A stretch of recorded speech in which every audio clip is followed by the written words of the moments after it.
Cet homme, le professeur Alexandre Carpentier, est neurochirurgien à l'hôpital de la Pitié-Salpêtrière à Paris. Il consacre sa vie à sauver des patients atteints de tumeurs au cerveau. Grâce au progrès considérable de l'imagerie médicale, il a réalisé l'exploit, en 2008, de détruire des tumeurs considérées comme inopérables parce que trop profondes ou délicates à traiter. Et ce, à l'aide d'une sonde laser révolutionnaire. Une première mondiale dont a bénéficié cet homme. Pour tous les médecins, ce patient atteint de plusieurs tumeurs cérébrales n'avait plus que 4 mois à vivre. 7 ans après son opération, il va bien. Encore une victoire pour le professeur Carpentier. Expert en neurochirurgie depuis de nombreuses années, le professeur Alexandre Carpentier s'est très rapidement tourné vers l'imagerie médicale pour opérer ses patients avec toujours plus de précision. Le chirurgien qui ouvre la boîte crânienne pour opérer est censé voir plein de choses. En fait, il voit pas grand-chose. Il ne voit que la superficie de son champ opératoire. Mais il y a plein de choses qui se passent en dessous. Et c'est là où je me suis dit, finalement, c'est l'IRM qui va être le meilleur œil de la chirurgie du futur. Et c'est par l'IRM qu'il faut passer. Donc il faut développer des technologies pour le futur qui soient totalement compatibles avec l'IRM. La détertion est faite ? Exemple avec un jeune patient atteint d'une malformation vasculaire, un cavernome qu'il va opérer grâce à l'IRM. Donc ce patient a une petite lésion qui fait 25-30 mm au niveau de son lobe droit. Le professeur Alexandre Carpentier n'aurait jamais pu opérer cette lésion avec précision sans ce qu'on appelle la neuronavigation. Grâce à cette technique qui repose sur l'imagerie médicale, le neurochirurgien a pu planifier à l'avance la trajectoire exacte de son opération. Ainsi, il minimise les risques d'endommager le cerveau de son patient. Pour bénéficier de la neuronavigation, ce patient a dû passer 2 sortes d'IRM. D'abord, une IRM classique, appelée IRM morphologique. Allongé sur une couchette, le patient passe dans un tunnel équipé d'un aimant d'une grande puissance. Notre corps est composé essentiellement d'eau, et donc d'hydrogène, dont la présence varie en fonction des tissus ou des organes. Et ce sont ces atomes d'hydrogène que l'aimant fait vibrer. Une caméra spéciale capte ces ondes émises par les atomes et les convertit en images. Le cerveau du patient apparaît alors en 3 dimensions. Cette IRM permet au chirurgien de repérer la lésion. Mais elle ne suffit pas à Alexandre Carpentier pour planifier à l'avance l'opération de son patient. Pour ce faire, le patient doit passer une seconde IRM qu'on appelle IRM fonctionnelle. Elle a pour but de mettre en évidence les différentes fonctions du cerveau proches de la tumeur que le neurochirurgien devra absolument éviter au cours de l'opération. Le docteur Charles Mellerio est spécialiste de cette technologie. Sur l'IRM morphologique, on a une tumeur, on connaît ses limites, on sait ce que c'est. Mais le problème, c'est qu'est-ce qui se passe autour ? Pour identifier les différentes fonctions du cerveau, le radiologue soumet le patient à des exercices alors qu'il est sous IRM. Quand le patient agit, le cerveau réagit et cette réaction est visible à l'image. Quand une zone cérébrale a besoin de fonctionner, elle dépense de l'oxygène. Et c'est cette dépense d'oxygène qu'on va mettre en évidence en IRM fonctionnel, région par région. Et c'est ça qui est génial, naturellement, en fait, l'oxygène va modifier l'image, très localement, juste à l'endroit, dans la zone qui est sollicitée pour la tâche. Par exemple, pour solliciter la fonction cérébrale du langage, le radiologue propose aux patients des associations d'idées. Maintenant, on va passer à un exercice de langage. Allumer la lumière, aboyer le chien, etc., etc. Est-ce que la consigne est claire, monsieur ? Ok, donc on commence tout de suite. À chaque fois que le patient pense à une série de mots, il stimule une zone de son cerveau, ce qui provoque une dépense d'oxygène mise en lumière par l'IRM fonctionnel. Avant l'IRM fonctionnel, c'était horrible. C'était une catastrophe parce qu'on arrivait dans la chambre du patient en disant voilà, vous avez une lésion. On sait que, bon, a priori, pour l'instant, vous n'avez pas de déficit du langage, mais on sait qu'anatomiquement, il y a du langage qui se situe dans cette région-là. Donc, soit on laisse la tumeur en place, soit on l'enlève. Mais on risque de toucher ces zones-là. Grâce à l'IRM fonctionnel, on sait où est la tumeur, on sait à quoi elle ressemble, on connaît ses limites, et en plus, on peut dire au chirurgien, pour accéder à cette tumeur, il faut absolument éviter cette zone-là, cette zone-là, sinon le patient a un déficit permanent. Pour obtenir la cartographie précise du cerveau de son patient, comprenant la lésion et les zones cérébrales à éviter, le chirurgien n'a plus qu'à superposer l'IRM fonctionnel à l'IRM classique. Il peut dès lors neuronaviguer et opérer son patient en limitant les dommages collatéraux. Donc on a mis l'IRM du patient dans cet ordinateur. Vous avez la lésion qui apparaît ici. Donc c'est ici qu'il faut aller. Et cet appareil va nous aider à nous diriger vers cette zone de façon certaine et au millimètre près. Avant, on avait beaucoup de mal à trouver, on prenait des repères et puis on faisait des beaucoup plus grosses ouvertures et quelquefois on refermait et on ne trouvait pas. L'IRM et la neuronavigation permettent donc aujourd'hui d'opérer des lésions ou des tumeurs avec une extrême précision tout en minimisant les dommages sur le cerveau. Mais le professeur Carpentier a toujours pensé que l'on pouvait aller plus loin avec cette technologie, notamment atteindre des tumeurs toujours plus profondes, celles considérées comme inopérables. C'est une équipe d'ingénieurs américains qui, en 2006, va lui donner l'opportunité de concrétiser ce rêve avec une toute nouvelle technologie. Une équipe d'ingénieurs américains vient me voir en disant « On a mis au point une sonde laser que vous pouvez insérer dans le cerveau des gens, dans les tumeurs, au plein milieu des tumeurs. Et grâce à la chaleur que émettra le laser, ça va détruire les tissus. L'énorme avantage, c'est que tout ça ne se fait plus à l'aveugle, mais se fait grâce à la vision de l'IRM en 3 dimensions. Alors à ce moment-là, je dis fantastique, ce truc est génial. Alexandre Carpentier comprend immédiatement le potentiel de cette sonde laser révolutionnaire.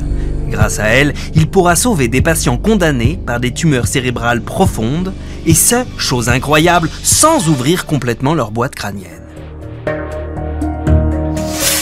Comment ça marche? C'est toujours grâce à l'IRM que le chirurgien localise la tumeur à détruire.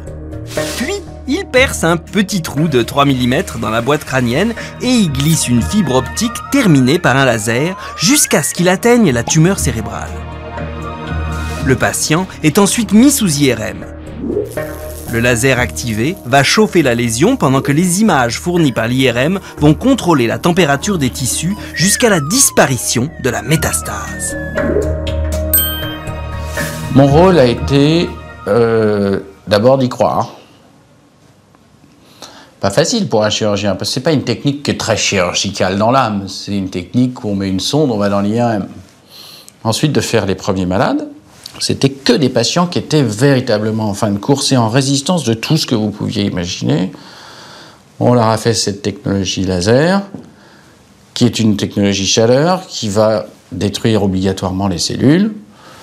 Les patients arrivent le matin, ils ressortent le soir, et il n'y a plus de cellules vivantes. Il n'y a plus de cellules vivantes et vous êtes certain, normalement, d'avoir tout traité. En 2008, c'est une première mondiale. 15 patients à qui on ne donnait plus que 3 ou 4 mois à vivre sont opérés à l'aide de cette sonde laser par le professeur Alexandre Carpentier. Originaire d'Andorre, Jordi était l'un d'entre eux. Atteint de multiples tumeurs au cerveau, plus aucun chirurgien ne voulait l'opérer.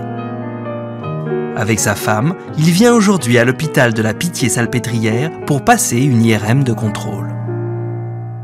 Déjà au début, on lui a dit que c'était 4 mois de vie. C'était un cancer de poumon et la métastase au cerveau. Comment as-tu réagi quand on t'a dit que tu n'avais plus que 4 mois à vivre? J'ai épousé ma femme et j'ai fait la fête.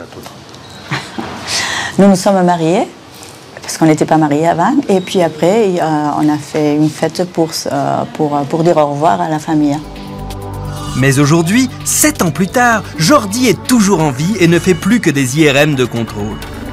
Et c'est le professeur Alexandre Carpentier en personne qui va vérifier s'il y a ou non récidive. Un moment toujours un peu inquiétant pour le couple. Alors, bonjour. Ça va? Ça va et vous? Ouais? Bonjour, merci. Ça va, Jandine? Ça va bien. J'ai déjà vu. Ah bon? Ah oui, je regarde tout de suite. Moi aussi. Je regarde tout de suite sur mon ordinateur. Non, c'est bien, hein? C'est bien? Allez. Fantastique. Ouais, très bien. Il n'y a pas de récidive. Vous du cervelet, les 2 qu'on a fait par laser, pas de récidive. Non, c'est parfait. C'est parfait. Vous êtes un homme merveilleux. C'est maravilloso. Gracias a mí, non? Vous êtes merveilleux. Si, c'est vrai. Non, c'est super. Alors qu'il était condamné il y a 7 ans, c'est vrai que ça fait très plaisir parce que c'est là où prend toute la dimension de la recherche dans notre activité de chirurgien qui luttons contre les tumeurs. C'est grâce à la recherche qu'on peut voir le fond du tunnel et avoir des espoirs sur des efficacités nouvelles, de traitements nouveaux. Et grâce aux technologies, grâce à l'IRM, on peut faire maintenant des choses extraordinaires qui vont probablement dans le futur se développer énormément. Eh bien, c'est super. Merci beaucoup. Je vous embrasse aujourd'hui. Si ce type d'opération reste encore confidentiel en France pour des raisons de coût et d'autorisation, aux États-Unis, en revanche, plus de 50 centres hospitaliers appliquent cette méthode et aujourd'hui, plus de 1000 patients ont été soignés grâce à elle. À Atlanta, à l'hôpital Emory, le docteur John Wiley est devenu en quelques années un virtuose de ce procédé. Il l'utilise non seulement pour détruire des tumeurs, mais aussi pour détruire des foyers épileptiques. À cause de cette maladie, le patient a des crises qui risquent de se propager dans tout le cerveau. Les avantages de cette technique profitent totalement au patient. Les incisions sont plus petites, le délai de rétablissement est plus court et le patient peut sortir beaucoup plus rapidement de l'hôpital. C'est sous IRM que se déroule l'entière opération. Après avoir calculé la trajectoire de sa sonde laser jusqu'au foyer épileptique, John Wiley fait au patient un trou de 3 mm dans le crâne. Puis, il prépare la fibre optique laser qui va lui insérer dans le cerveau. Il glisse la sonde dans la boîte crânienne, vérifie qu'elle est bien placée et peut commencer à brûler les tissus malades. Et c'est là que l'IRM joue son rôle le plus important. Elle offre des images en temps réel de ce qui se passe dans le cerveau et donne des indications précises sur le niveau de température atteint par le laser qui ne mettra pas plus de 3 minutes pour détruire le foyer épileptique. L'avantage d'être guidé par l'IRM en chirurgie est de nous permettre de voir, d'avoir une fenêtre dans le cerveau au lieu d'une large ouverture. Donc plutôt que d'exposer une grande surface du cerveau, les vaisseaux sanguins et les tissus, à des risques d'infection, nous pouvons voir ces tissus où ils sont sans les endommager. Cette approche mise au point par le professeur Carpentier connaît donc un véritable succès outre-Atlantique.